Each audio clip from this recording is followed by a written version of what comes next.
Mission competition में आप लोगों का बहुत बहुत स्वागत।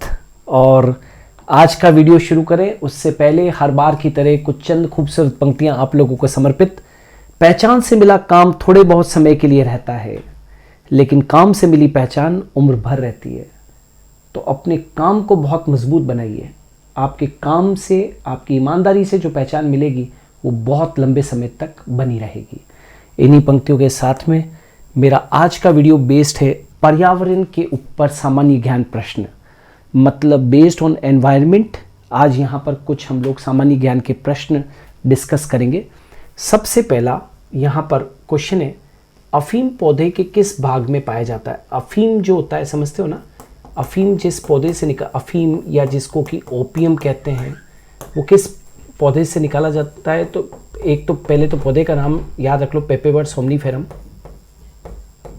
है ना, पेपेवर, राइट। पेपेवरेसी कुल का सदस्य है। तो अफीम पौधे के किस भाग से निकाला जाता है? पत्ती से नहीं, तने से, पोस्था से। हाँ, पोस्त का पौधा कहते हैं इसको, है ना, वास्तव में अफीम के पौधे को। तो इसका जो पोस्त वाला जो भाग होता है, पोस्त को आप कैप्सूल भी कह सकते हो, उसमें लेटेक्स पाया जाता है और उसके ऊपर चीरा लगाने से हमें क्या प्राप्त होता है? अफीम प्राप्त होता है। तो पोस्था इसका आंसर होना चाहिए।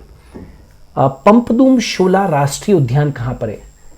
पंपदूम शोला राष्ट्रीय उद्यान कहाँ पर है? क्या ये उत्तराखंड के अंदर है, केरल के अंदर है, छत्तीसगढ़ के अंदर है या राजस्थान के अंदर है?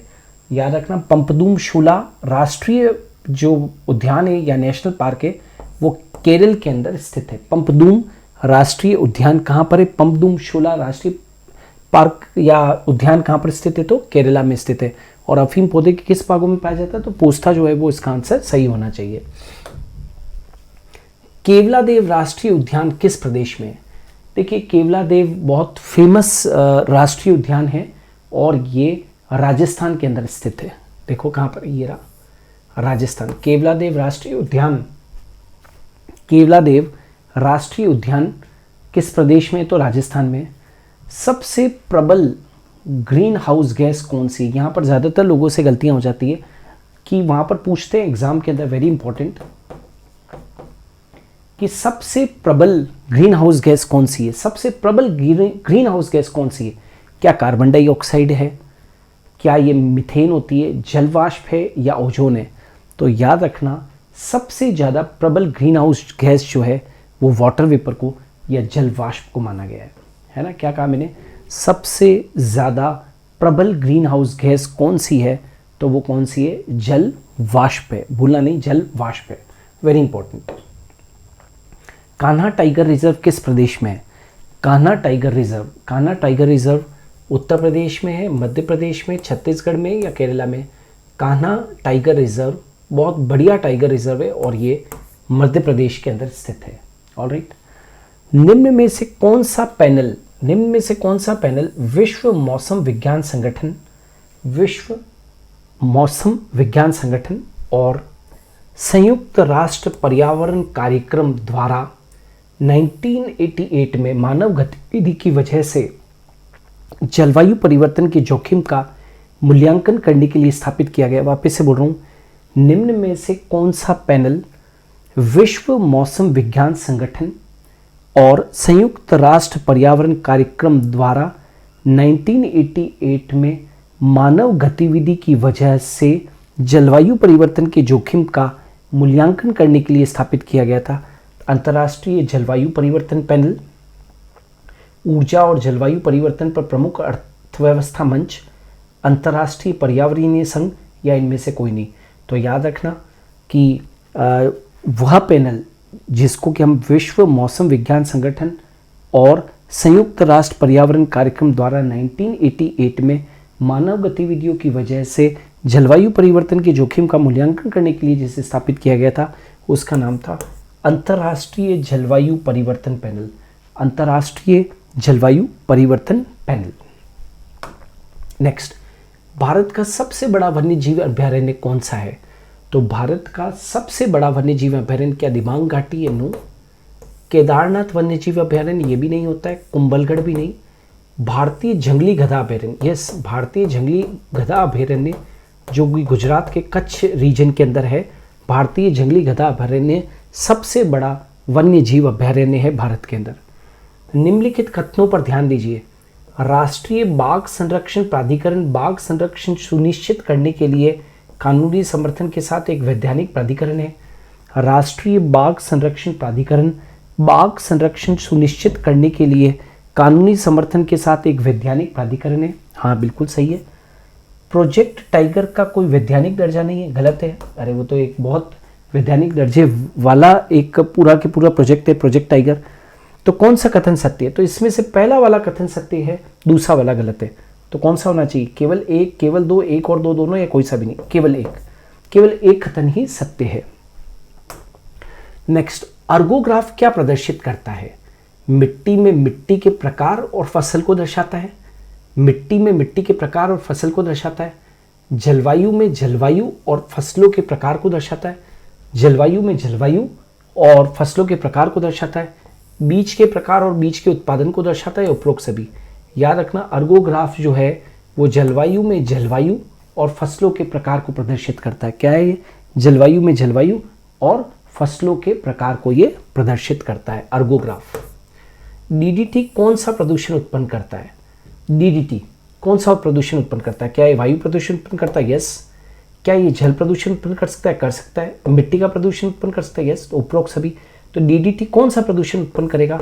तो ये वायु प्रदूषण या फिर जल प्रदूषण या मृदा प्रदूषण कुछ भी कर सकता है। तो डीडीटी जो प्रदूषण करेगा वो वायु भी को भी प्रदूषित कर सकता है, जल को भी और मिट्टी को भी। तो उपरोक्त आंसर होना चाहिए, उपरोक्त सभी। साइलेंट वैली नेशनल पार्क कहाँ पर है?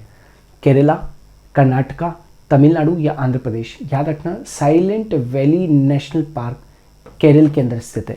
साइलेंट वैली नेशनल पार्क कहाँ पर स्थित है? केरल के अंदर स्थित है। निम्नलिखित में से कौन सी संख्याओं के पारिस्थितिक पिरामिड केंद्र में व्यापक है?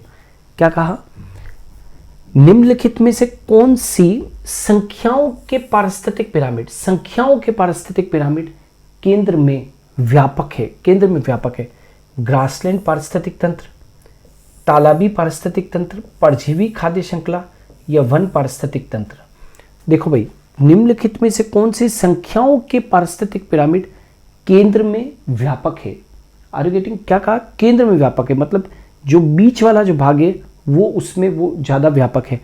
तो नेचुरल है कि निम्नलिखित में से कौन सी संख्याओं के पिरामिड केंद्र में व्यापक है? तो वो होना चाहिए वन पारिस्थितिक तंत्र। कौन सा भाई? वन पारिस्थितिक तंत्र। फॉरेस्ट इकोसिस्टम केंद्र में क्या होगा? व्यापक होगा। बीच में क्या होगा? ज्यादा डेवलप्ड होगा। राष्ट्रीय हरित प्राधिकरण की मुख्य बेंच कहां पर है? राष्ट्रीय हरित प्राधिकरण की मुख्य बेंच कहां पर है? भोपाल, कानपुर, लखनऊ या इलाहाबाद? तो राष्ट्रीय हरित प्राधिकरण की मुख्य बेंच भोपाल, मध्य प्रदेश के अंदर, भोपाल मध्य प्रदेश के अंदर स्थित है। पर्यावरण लेखांकन क्या है? पर्यावरण लेखांकन ये पर्यावरण और प्राकृतिक संसाधनों की खपत को मापने के लिए एक विधि है। पर्यावरण और प्राकृतिक संसाधनों की खपत को मापने के लिए एक विधि है।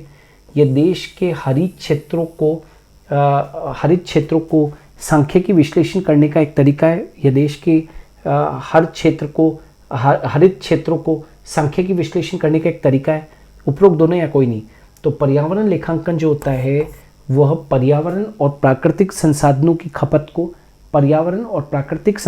खपत को मापने की एक विधि है, जिसको कि बोलते हैं पर्यावरण लेखांकन। निम्नलिखित में से कौन सी ग्रीन हाउस गैस नहीं है? मीथेन तो ग्रीन हाउस गैस है। नाइट्रस ऑक्साइड एक प्रबल ग्रीन हाउस गैस है। Sulphur hexafluoride SF6 sulphur hexafluoride ये भी एक प्रबल ग्रीन हाउस गैस है। कार्बन मोनोऑक्साइड ये नहीं होती है। कार्बन मोनोऑक्साइड कभी भी इसको क्या नहीं माना गया है? ग्रीन हाउस गैस माना नहीं गया है। बाकी सब ग्रीन हाउस गैस है, carbon monoxide gas green house gas नहीं है। भारत का पहला बायोस्फीयर रिजर्व कौन सा है? सुंदरबन, नीलगिरी, नंदा देवी या पंचमढ़ी? तो भारत का पहला बायोस्फीयर रिजर्व नीलगिरी को माना जाता है। भारत का पहला बायोस्फीयर रिजर्व जो है वो किसको माना जाता है भाई? नीलगिरी को माना जाता है। तो दोस्तों ये जो थे वो पर्यावरण पर आधारित कुछ सामान्य ज्ञान के प्रश्न थे जो अक्सर पूछ लिए जाते हैं। आपको तैयार रहना चाहिए। हम लोग आपके जीके को स्ट्रॉन्ग करने के लिए अलग अलग फील्ड्स के ऊपर क्वेश्चन लेकर आ रहे हैं, चाहे वो रसायन विज्ञान हो या जीव विज्ञान हो या पर्यावरण विज्ञान हो या हिस्ट्री के ऊपर हो, ज्योग्राफी के ऊपर हो, तो आप अपने जीके को स्ट्रॉन्ग कर सकते हैं। ऑलराइट, सो आज के वीडियो में इतना ही। हम कल फिर मिलेंगे एक नए वीडियो के साथ में ठीक 8 बजे मिशन कंपटीशन में। धन्यवाद।